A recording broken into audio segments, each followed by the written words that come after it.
В это время 44 семьи в Актубе, которые остались без крыши над головой в паводок, стали владельцами собственных квартир.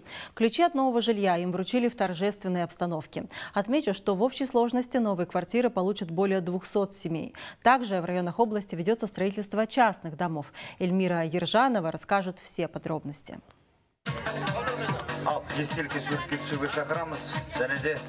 В Актубе сегодня стало на 44 счастливые семьи больше. Все они лишились крова во время наводнения, а сегодня заселяются в новые квартиры. Жилье актюбинцам купили за счет спонсорских средств. Профинансировал один из благотворительных фондов страны.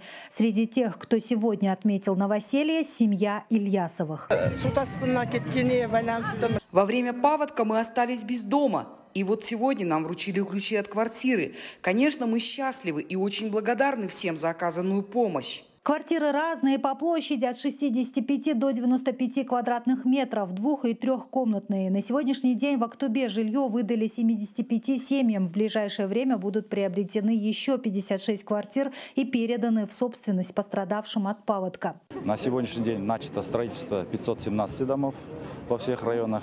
Эту работу будем продолжать уже, включая районы, 300 с лишним домов, квартир мы уже закупили и дали нашим пострадавшим жителям. В целом, когда бушевала стихия, в регионе было затоплено свыше 4000 домов. 1000 из них были признаны аварийными, остальные подлежат ремонту. По планам будут выкуплены более 200 квартир в Актубе, а в районах 486 построят также 517 новых домов. Работы по предоставлению жилья местные власти намерены завершить до 1 сентября. Эльмира Ержанова, Азамат Кубегенов, Жибек Жолы, Актубе.